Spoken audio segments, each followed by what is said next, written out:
Selamat pagi adik-adik mahasiswa, apa kabarnya?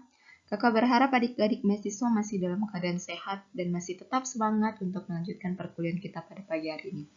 Pada pagi hari ini kita kembali bertemu pada perkuliahan daring pada mata kuliah Sistem Informasi Manajemen, dan pada mata kuliah ini kita sudah masuk topik yang ketiga, dan di topik ini nantinya kita akan membahas tentang struktur informasi manajemen.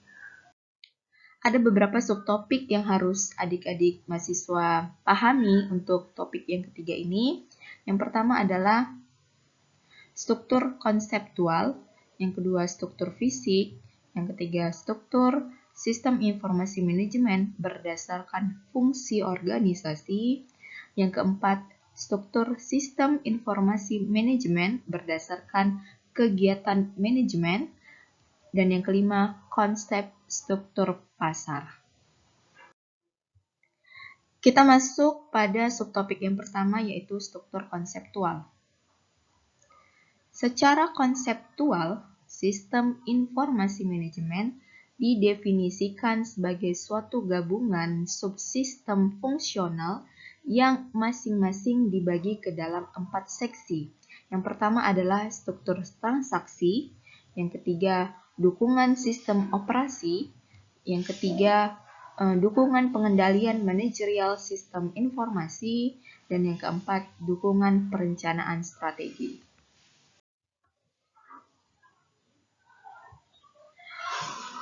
Dalam struktur fisik dapat dibedakan atas dua hal, yaitu pertama pengolahan terpadu, di mana pengolahan terpadu diperoleh dengan perencanaan berbagai aplikasi yang paling berhubungan menjadi subsistem tunggal untuk menyederhanakan hubungan dan mengurangi duplikasi masukan. Bentuk pengolahan terpadu adalah subsistem terintegrasi atau sistemnya itu saling berhubungan. Yang kedua adalah penggunaan modul umum, di mana modul atau program-program kecil dengan tujuan tunggal, rangkaian sejumlah modul akan membentuk sebuah subsistem informasi atau sistem informasi, di mana modul umum dimaksudkan untuk suatu modul yang dapat digunakan untuk beberapa aplikasi atau subsistem.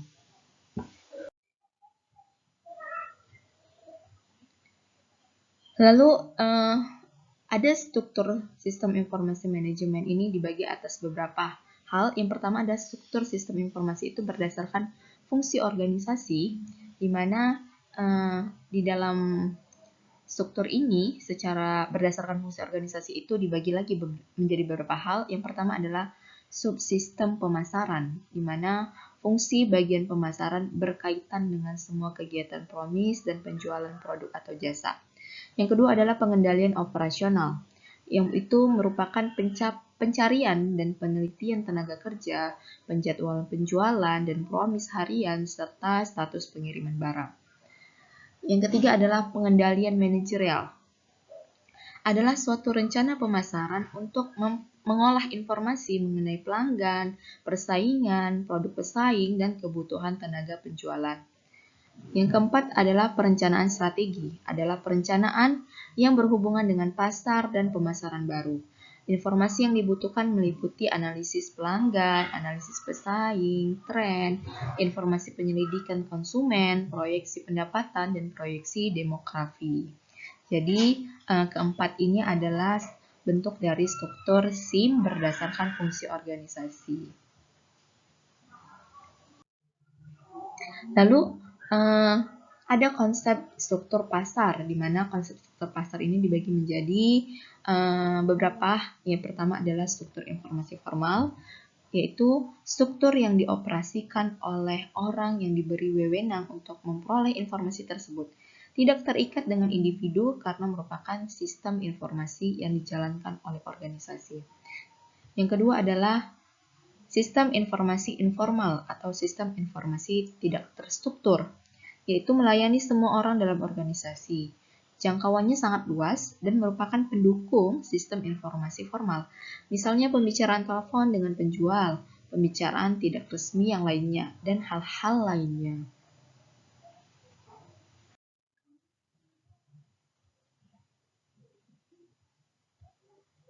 Selanjutnya adalah struktur sistem informasi manajemen berdasarkan kegiatan manajemen.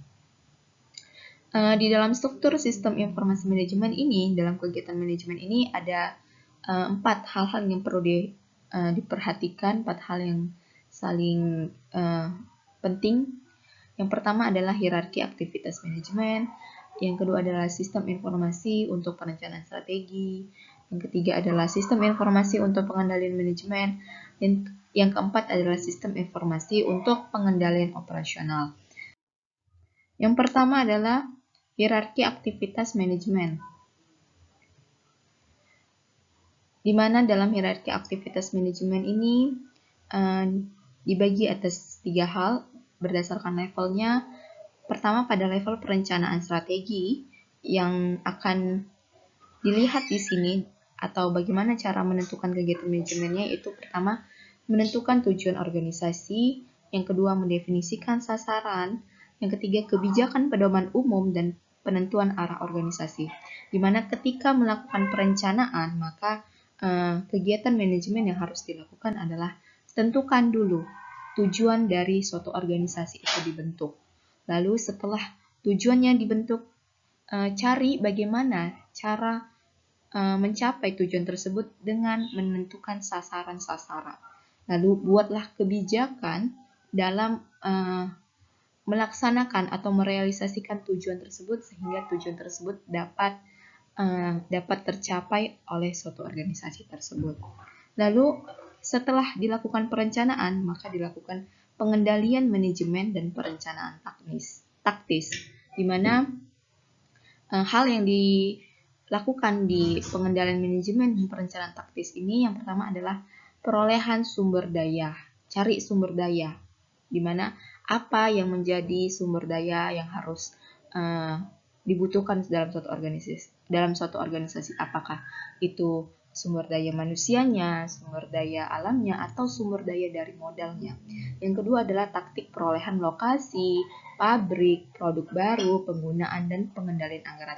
Setelah dicari sumber dayanya, siapa yang berpotensi untuk mengembangkan suatu organisasi tersebut, maka carilah lokasi yang strategis, tentukan di mana pabriknya, buatlah produknya, dan kendalikan anggarannya sehingga anggaran itu nantinya tidak terlalu membesar, yang akan berdampak ketika anggaran membesar itu akan berdampak tidak baik bagi suatu perusahaan atau suatu organisasi. Jadi perlu pengendalian terhadap anggaran tersebut.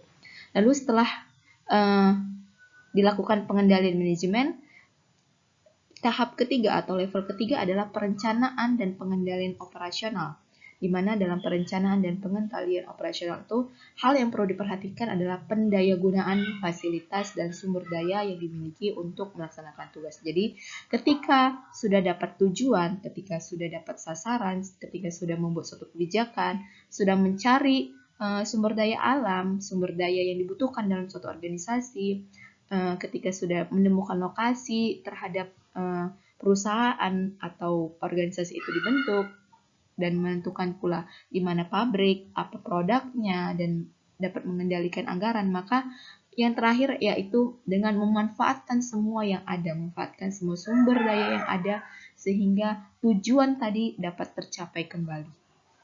Sehingga apa yang diharapkan dalam suatu organisasi itu dapat terjadi, dapat dilaksanakan, dapat tercapai. Lalu yang kedua adalah sistem informasi untuk perencanaan strategi, di mana perencanaan strategi mengembangkan strategi sebagai sarana untuk mencapai tujuan organisasi. Kebutuhan data dilakukan dari berbagai sumber luar. Ada beberapa contoh ciri data dari sumber luar. Yang pertama adalah prospek perekonomian bagi bidang usaha dewasa ini. Yang kedua adalah lingkungan politik masa kini dan mendatang. Yang ketiga adalah prospek industri di tiap negara. Yang keempat, kemampuan dan bagian pasar pesaing. Dan yang kelima, peluang bagi usaha baru berdasarkan keadaan sekarang dan di masa yang akan datang. Jadi, ketika ingin membuka suatu usaha, maka diperlukan manajemen yang baik. Dan sebelum membuka suatu usaha, maka perlulah kita mengetahui beberapa sumber-sumber informasi untuk kelangsungan dari usaha kita atau kelangsungan dari suatu organisasi tersebut. Jadi informasi itu bisa didapat dari dalam dan bisa didapat dari luar. Jadi ada beberapa sumber informasi yang bisa didapat dari luar seperti prospek perekonomian, lingkungan politik masa kini dan mendatang, bagaimana prospek industri di tiap negara, bagaimana kemampuan dan bagian para pesaing, bagaimana peluang bagi usaha baru berdasarkan keadaan sekarang dan masa yang akan datang. Sistem informasi atau sumber informasi dari luar ini tidak hanya diperlukan bagi orang yang ingin membuka usaha baru, tetapi bagi orang yang sudah membuka, ingin mengembangkannya lagi, itu juga diperlukan suatu sistem informasi terhadap keberlangsungan dari usahanya atau kelangsungan dari organisasinya. Jadi perlulah juga dia untuk mencari sumber-sumber informasi, dan sumber-sumber informasi itu juga bisa dicarinya dari sumber-sumber luar. Lalu yang keenam adalah pilihan antara beberapa strategi.